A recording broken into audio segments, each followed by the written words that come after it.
Hallo zusammen, du bist Kranklitis oder Chris. Ich hoffe, es geht euch gut, hoffentlich alles klar.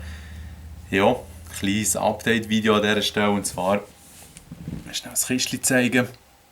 Ich habe jetzt das HTC Vive bekommen, etwa 3 Wochen nachdem ich es bestellt habe. Mittlerweile ist es glaube ich so, dass wenn man es jetzt heute bestellen würde, dann hättest du es nächste Woche am Dienstag oder am Mittwoch bei dir daheim. Also sie jetzt das Lager jetzt gäbe können nachfüllen im Vergleich zum Oculus Rift, wo ich immer noch darauf warte. Und ja, also ich habe mich sehr gefreut auf das Vive, vor allem eben auf die 2 Bewegungscontroller, weil die ermöglichen einem schon noch coolere Virtual Reality Erlebnisse. Aber anfänglich muss ich sagen, bin ich jetzt nicht unbedingt so happy. Die Brille selber ist in Ordnung, eben die Bewegungscontroller sind auf jeden Fall auch easy. Die Software passt, aber hier die 2 Lighthouse-Sensoren, die man eben gegenüberliegend im Raum muss platzieren muss, die gehen mir recht auf die Eier, um ehrlich zu sein. Weil irgendwie der Raum, den ich nutzen kann, um die aufzubauen, ist sicher nicht der beste Raum, den es gibt, aber ja, wer hat daheim schon 3 auf 3 Meter irgendwie so einen Platz, den er dann easy brauchen kann. Darum musste ich ein bisschen Platz machen. Und es funktioniert einfach nicht sauber. Jetzt habe ich angefangen mit so ein bisschen reflektierenden Sachen abdecken. Ich habe gelesen, dass das nicht unbedingt so gut ist.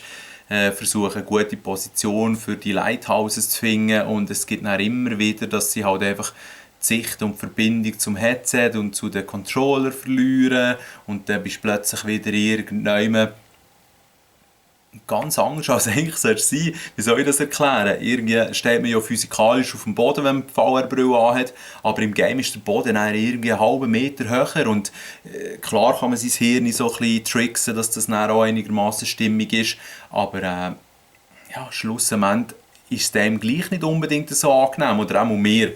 Und darum habe ich jetzt wirklich die letzten 2 Übungen habe ich probiert, das Zeug so ein bisschen gut zu positionieren, dass es auch sauber funktioniert. Und dann legst du die Brille wieder an und dann ziehst du sie wieder ab und dann sieht es wieder nicht. Und ja, ich will nicht zu fest klönen. Für mich als Brillenträger muss ich sagen, ist es wirklich auch nicht so cool. Darum habe ich mir jetzt mal noch so korrigierte Gläser, die dann direkt ins HTC Vive und auch ins Oculus Rift rein tun, damit ich die Dinger auch easy kann abziehen und wieder anlegen. Klar, mit Brille, sogar hier die etwas dickere Brille, würde auch reinpassen ins HTC Vive, aber ist es geil, wenn es dann überall so auf die Nase und hier hinten auf die Schläfe drückt und so, wirklich sehr angenehm. He? Was ich auch völlig für den Arsch finde, sind Kopfhörer, die HTC mitliefert. Sie sind zwar so ein bisschen geformt, dass sie auch in die Ohren reingehen, sie haben verschiedene Aufsätze, aber so bekackte Headphones, wo ständig aus meinem Ohr rausfallen, bei anderen geht es sicher besser, ist für gar nichts. Darum musst du dann noch einmal Kopfhörer anlegen, als hättest du nicht schon genug Gewicht vom Headset, vom Kabel, das hinten ein bisschen zieht und dann noch die Headphones. Yeah. Die Eindrücke, die ich ganz viel lese momentan logischerweise, sind eigentlich so, dass viele finden das HTC ein bisschen cooler, weil man eben mehr Möglichkeiten hat. Andere finden wiederum eben das Oculus ein bisschen besser, weil das ein bisschen angenehmer ist zum Tragen. Es hat ein bisschen integrierte Kopfhörer, die eigentlich auch noch sehr anständig sind. Wenn du ein besseres Headset hast, kannst du die Kopfhörer auch abnehmen, das verwenden. Und vor allem kannst du beim Oculus Rift einfach die Kamera vorne herstellen. Sorry. Ah, okay. Easy. Falsch gewählt. Kannst die Kamera einfach herstellen und das Ding funktioniert. Und es gibt so einen YouTube-Kanal, Reality Check VR, wo so eine top motivierter Bursch, der so ein bisschen die Games austesten. Und er hat eben auch getestet, wie das vom Room Scale, das ist ja das, was HTC Vive so, oder eben HTC so Werbung macht, dass man sich im Raum bewegen kann. Das kann er mit dem Oculus Rift auch, wenn man es genug weit aufstellt. Also das Tracking funktioniert dann auch, wenn man sich von der einen Kamera, die das Rift nur hat, wegdreht. Und ja, es ist dann noch erstaunlich, wieso braucht es überhaupt 2 Sensoren bei HTC und wenn die dann öfters nicht so gut funktionieren, kannst du das Ding eigentlich fortschießen. bisschen extrem gesagt. Gestern hätte ich es am liebsten schon verkauft, um ganz ehrlich zu sein, weil auch wenn ich interessiert daran bin, an der Technik, am Aufbau, ein bisschen austüfteln und so, muss ich dann gleich sagen, hey, wenn ihr jetzt wirklich ein Produkt für 1100 Steine auf den Markt schiesst, das dann gleich nicht ganz so einfach ist, handzuhaben, hat man vielleicht gescheiter noch ein bisschen gewartet. Das gibt es aber noch oft, wenn man so bei den ersten ist, wo man halt so neue Technologien, neue Produkte reinzieht. Darum, ja, habe ich dann mit so ein bisschen runtergeschluckt und haben wir jetzt irgendwie noch so Stativstangen bestellt und so Stativklemmen, um die Lighthouses dann wirklich perfekt können zu positionieren.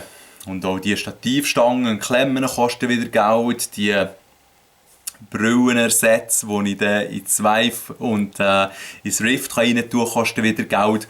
Und so bin ich mittlerweile auf einer Summe, die eigentlich ja, wo langsam wirklich grenzwertig ist. Das muss ich schon sagen.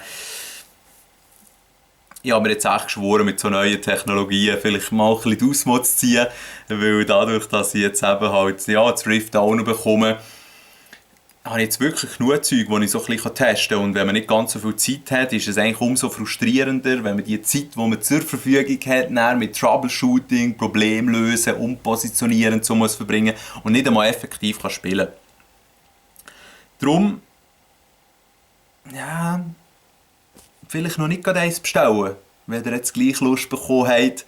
Es kann sein, dass es bei euch viel besser läuft, es kann sein, dass ihr euch viel geschickter anstellt als ich, aber ja, es hat mich nur erstaunt. Ich habe versucht, nicht allzu fest in diesem Hype mitzuschwimmen für die neuen Produkte. Klar habe ich mich recht darauf gefreut, aber die Realität...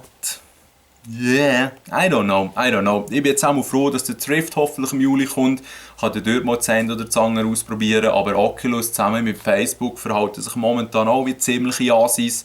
Darum, ja, die Firma zu unterstützen ist eigentlich auch nicht so cool. Ja.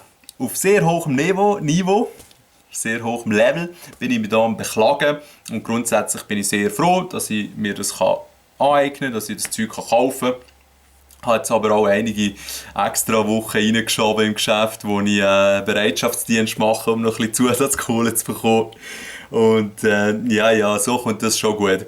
Nichtsdestotrotz tue ich jetzt sicher mal noch ein bisschen beim HTC ausprobieren, das Ganze mal noch sauber aufbauen. Und spätestens im Juli kann ich sicher auch über das Oculus Consumer Version etwas erzählen. Und auch einen kleinen Vergleich machen. Obwohl es schon tausende Leute gibt, aber wieso nicht auch noch meine Meinung in die Welt rausposaunen.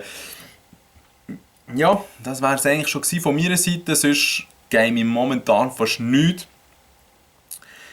In 2 Wochen habe ich endlich ein bisschen Zeit, ein bisschen Ferien sogar haben, scheint's. Und ich kann dann vielleicht sogar das Doom Let's Play starten. Ich habe es immer noch auf meiner Liste, freue mich immer noch drauf. Mal schauen, wie es mit der Zeit aussieht. Die E3 ist ja da in dieser Woche. Also da wirst du, glaube ich, recht etwas reinhageln bezüglich Infos, neue Games, whatever. Es gibt ja schon jenste Gerüchte, aber eigentlich möchte ich jetzt gar nicht mehr zu weit ausholen.